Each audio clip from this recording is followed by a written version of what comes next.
Hi guys, so this is part 2 of reading chapter 23 of Luke. I was doing it, I was going good, but then like something happened, like it just cut off. I don't know what. It was because I had too much like pictures or videos in my storage, so I kind of delete that to let this video come in. So if you're seeing this, then go watch part 1. It's not that long, it's only 7 minutes, because while you're gonna read half a chapter but not the full on chapter, right? But yes, we said this is the Kings of Jews. So, in part 1, we just talk about how, like, people are complaining, like, oh, Jesus, like, sent to kill him. Like, he murdered somebody. He do this to him, punish him. But then Pilate was like, he didn't do anything wrong. Like, I don't know what you're telling me about, but like, I don't know. People just didn't like him because they were like jealous of him, that he had all this power. They didn't like him and all this stuff, right? Some other people loved him. Some people like worshipped him and everything. And then we got to the part where there was two people, and then Jesus is on the cross and he says, "Father, forgive them, for they don't know what they do." Now this is really important because God could, Jesus could have said like, "Lord," or "Father, save me," or like prove them wrong. But no, he thought about not just you, but others and the people that killed him. He said, "Father, forgive them,"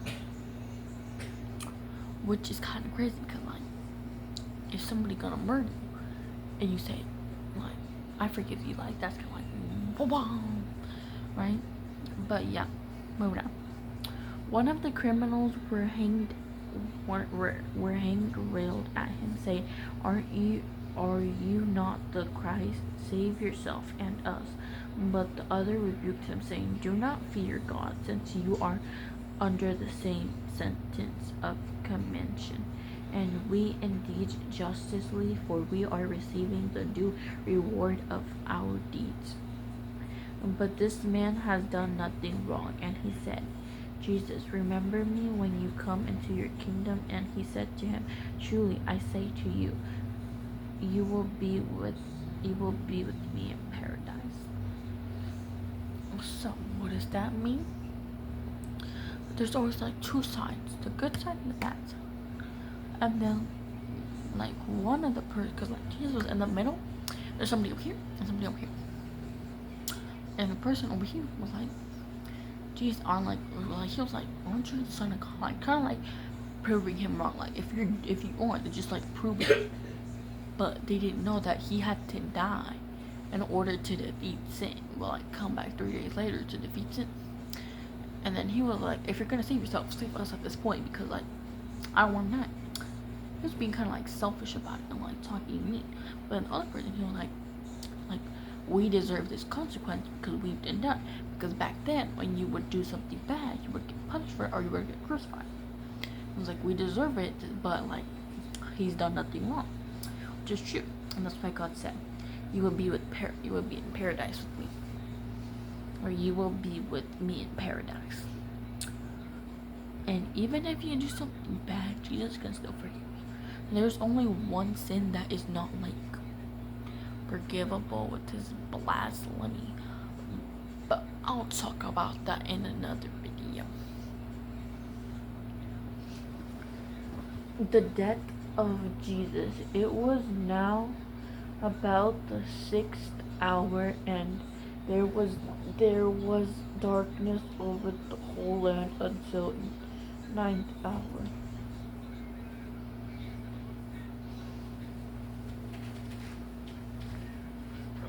While the sun's light failed, and the curtain of the temple was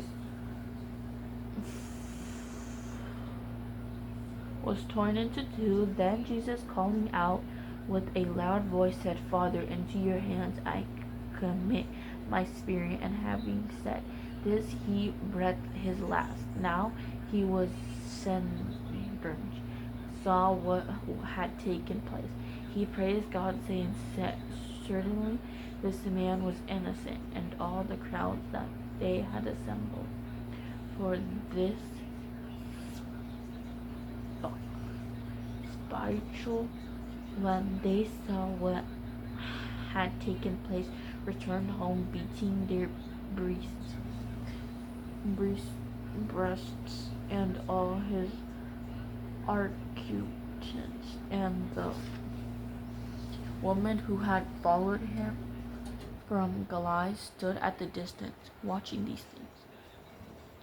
Jesus is buried. Now there was a man named Joseph from the Jewish town to Arimathea. He he was a member of the council and a good and righteous man who had not consented to their decision and action, and he was looking for the kingdom of God.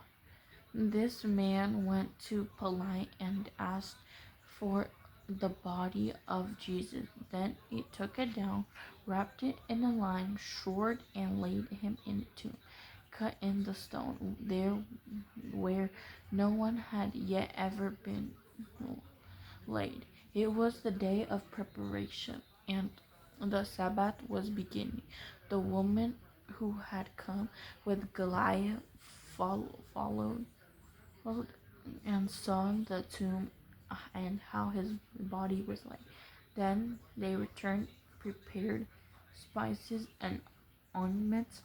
On the Sabbath, they rested according to the commandment. And that's it for today. But that's important because on the Sabbath. What's the Sabbath? If you know what the Sabbath is, comment it down. I want to see if you guys actually pay attention. But that means this is like the second to last video of like this group, and I want to like really be thankful for everything you guys done and the support. Bye.